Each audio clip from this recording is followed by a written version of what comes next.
स्वागत है आप सभी का हमारे YouTube चैनल में। और आप देख सकते हैं यूपी ट्रिपल एस सी पेट के लिए मॉडल पेपर प्रैक्टिस सेट 7 में लेके आया हूं। और इसमें सबसे पहले हम क्वेश्चन करा देते हैं आपको भारतीय इतिहास का। ठीक है, तो भारतीय इतिहास में देख लीजिए फर्स्ट नंबर क्वेश्चन हमारा क्या है कि ऋग वैदिक काल में आर्यों का मुख्य व्यवसाय क्या था। ऋग वैदिक काल में भाई साहब आर्यों का मुख्य व्यवसाय जो है पशुपालन था। क्या था? पशुपालन। उनके अगर जो मूलभूत जीवन का आधार मान ले तो कृषि और पशुपालन ही था। ठीक है, आगे बढ़ जाते हैं और आगे स्थिति देख लेते हैं। कह रहा है बिंबिसार के बाद उत्तराधिकारी कौन बना।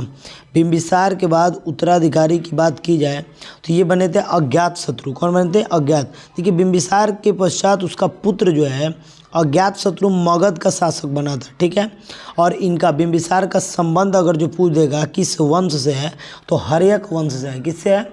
हर्यक वंश से है, ये भी याद रखना है। आगे देख लीजिए क्वेश्चन हमारा मराठी जो है क्वेश्चन है, क्या देख लेते हैं कि मराठी योद्धा शिवाजी के पिता कौन थे।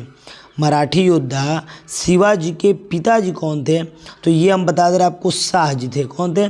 शाहजी। मराठी योद्धा शिवाजी के पिता शाहजी थे। शाहजी भोसले एक शक्तिशाली और सम्मानित सामंत थे। तो ये बहुत शक्तिशाली और सम्मानित सामंत थे। ठीक है, ये भी याद रखना हमको। तो अब आगे देख लेते हैं 1857 के विद्रोह के दौरान भारत का कौन गवर्नर जनरल रहा।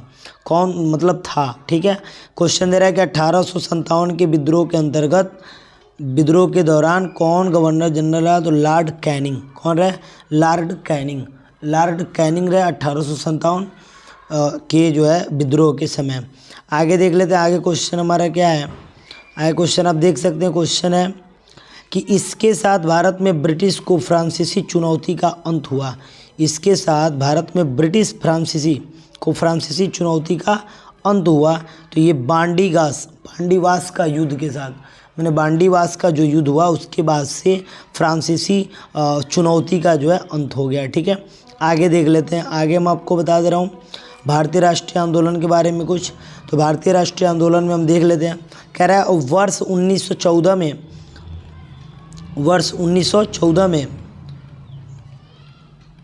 1914 की बात कर रहा है कि भारतीय राष्ट्रीय दल की बर्लिन में स्थापना किसने की थी। ठीक है, तो ये हो जाएगा आपका चौथा number option doctor Champak Raman Pillai. 1914 में भारतीय दल की बर्लिन में स्थापना किसने की थी? तो चंपक रमन पिल्ले ने की थी। ठीक है, आगे बढ़ जाते हैं और आगे हमारा क्वेश्चन क्या है देख लेते हैं। कह रहा है कि जिस समय दिल्ली ब्रिटिश भारत की राजधानी बनी उस समय वायसराय कौन था। जिस समय दिल्ली ब्रिटिश भारत की राजधानी बनी उस समय वायसराय कौन था? देख लीजिए, क्या गजब का क्वेश्चन है। तो लॉर्ड हार्डिंग हो जाएंगे। लॉर्ड हार्डिंग हो जाएंगे। ओके, चलिए हम आगे बढ़ जाते हैं और नेक्स्ट क्वेश्चन हमारा क्या है देख लेते हैं और आगे क्वेश्चन हमारा देख लेते हैं।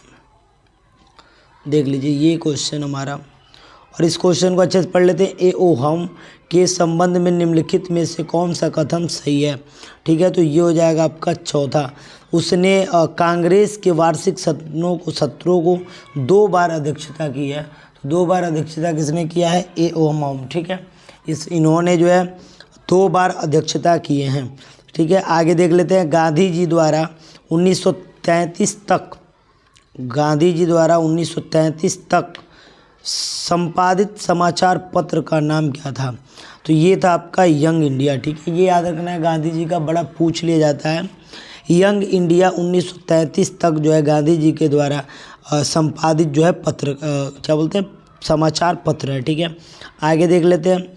क्वेश्चन है कि अंग्रेजों द्वारा निम्न में से किस क्रांतिकारी को फांसी की सज़ा दी गई थी।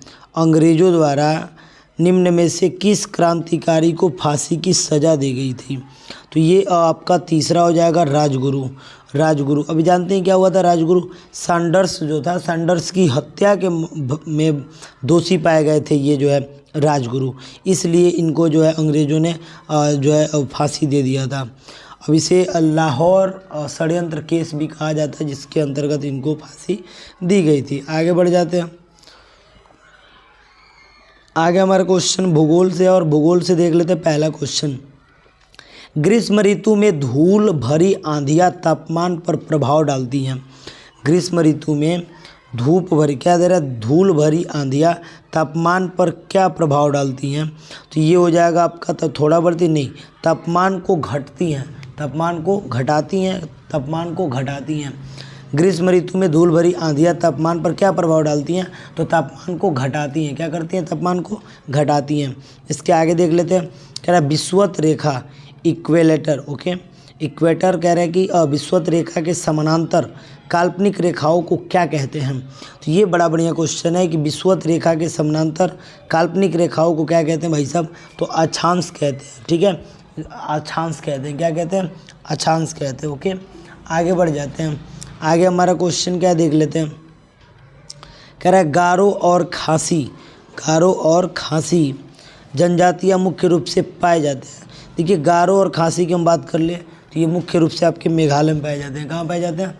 मेघालय में अधिक से अधिक जो है गारो और खासी जनजातियाँ के लोग रहते हैं, ठीक है। आगे बढ़ जाते हैं, और आगे हमारा क्वेश्चन क्या है देख लीजिए, रायसीना हिल कहाँ है? रायसीना हिल की बात हो रही है कि रायसीना हिल कहाँ है ये बताना है। तो भाई साहब रायसीना हिल मैं डायरेक्ट बता दे रहा हूँ, नई दिल्ली में है।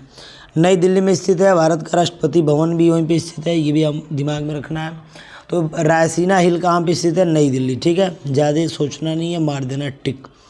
अब आगे कह रहा है कि सबसे पुरानी देख लीजिए, सबसे पुरानी चालू परिष्करणशाला, रिफाइनरी मतलब बोलते हैं, कहाँ है?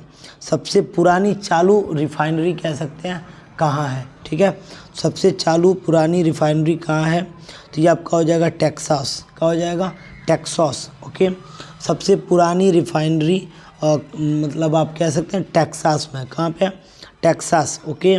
चलिए आगे बढ़ जाते हैं, और आगे हमारा क्वेश्चन क्या देख लेते हैं। तो ये अर्थव्यवस्था से क्वेश्चन है, इसको भी हम अच्छे से समझ लेते हैं। कह रहा है कि गांधीवादी अर्थव्यवस्था किस पर बल देती है? तो गांधीवादी अर्थव्यवस्था की हम बात कर ले तो गांधीवादी जो सामाजिक बात करते थे, तो समाजवादी एवं आर्थिक मूल्य पे जो है ये उसका विशेषता जो है बल देती है, ठीक है। आगे बढ़ जाते हैं। आगे क्वेश्चन है कि उस रोजगार की स्थिति को क्या कहते हैं जिसमें कृषि श्रमिकों की उत्पादकता शून्य होती है? देख लीजिए, कृषि श्रमिकों की उत्पादकता क्या होती है? कम होती है, तो वो प्रच्छन्न बेरोजगारी कहलाती है, एकदम बढ़िया से बेरोजगारी। ऐसे व्यक्ति जो अपनी श्रम शक्ति का कुछ न कुछ उपयोग करते हैं किंतु सीमांत उत्पादकता शून्य होती है, तो वो जो है प्रच्छन्न बेरोजगारी कहलाती है। मैंने कह रहा उस रोजगार की स्थिति को क्या कहते हैं जिसमें कृषि श्रमिक की उत्पादकता शून्य होती है? तो प्रच्छन्न बेरोजगारी होगा, ठीक है। इसके बाद देख लेते हैं आगे क्वेश्चन क्या हमारा देख लेते हैं। ये क्वेश्चन है, देख लीजिए भाई, ये गजब का क्वेश्चन है, और कह रहा है कि प्रधानमंत्री सुकन्या समृद्धि योजना का शुभारंभ कब हुआ था? तो भाई साहब ये हुआ था 2000, अब देखिए 14 तो होगा नहीं, 2015 जनवरी में, 22 जनवरी, ये तारीख भी याद रखिएगा भाई, 22 जनवरी 2015 को, ओके। चलिए आगे बढ़ जाते हैं, और आगे हमारा क्वेश्चन क्या देख लेते हैं। भारत में हरित क्रांति के अंतर्गत विकसित बीज वाली फसलों की उच्च पैदावार वाली किस्मों का चयन कीजिए। कह रहा है कि उच्च पैदावार वाली किस्मों का चयन कीजिए, तो इसको हम कैसे चयन करेंगे देख लेते हैं थोड़ा सा। तो ये 20 ये नंबर क्वेश्चन है, 19 नंबर, ठीक है। तो ये देख लीजिए, 1 मिनट, थोड़ा सा इसको मैं दिखा दे रहा हूँ। चलिए इसके बाद जो क्वेश्चन है इसको मैं दिखा दे रहा हूँ, ये रहा ये क्वेश्चन है। इसके बाद दूसरे वीडियो में आपको इसका सामान्य ज्ञान और ये मिल जाएगा आपको, ठीक है। देख लेते हैं पहले इसमें, तो ये कौन सा हो जाएगा? तो भाई चावल, गेहूँ, दलहन, तिलहन, गन्ना। हाँ, तो पहला ही हो जाएगा, बिल्कुल पहला ऑप्शन सत्य हो जाएगा, बिल्कुल पहला ऑप्शन क्या हो जाएगा? सत्य हो जाएगा। चावल, गेहूँ, दलहन, तिलहन और गन्ना, ठीक है। ये भारत में हरित क्रांति के अंतर्गत ये आए हुए हैं, ठीक है, ये याद रखना है। आगे देख रहे हैं, कह रहे हैं कि वाणिज्यिक बैंकों द्वारा भारतीय रिजर्व बैंक के पास रखे गए सर्वाधिक न्यूनतम से अधिक रिजर्व कहलाते हैं। सर्वाधिक न्यूनतम से अधिक रिजर्व कहलाते हैं नगदी रिजर्व, ठीक है, नगदी रिजर्व। इसके बाद हम देख लेते हैं आगे, नगदी रिजर्व की बात होगी। इसके बाद हमारा क्वेश्चन है, देख लीजिए, भारतीय संविधान एवं लोक प्रशासन से, ओके। तो इसका करा दे रहा हूँ बस, ठीक है। कह रहा निम्नलिखित में से किसका सबसे अधिक प्रभाव भारतीय संविधान के आपातकालीन और आपातकालीन उपबंध के ऊपर होता है। तो आपातकालीन उपबंध के ऊपर होता है, तो ये हम ले लेते हैं जर्मनी के, देख लीजिए, जर्मनी के वेइमर संविधान, जर्मनी के वेइमर सिद्धांत, जर्मनी के वेइमर संविधान, ठीक है।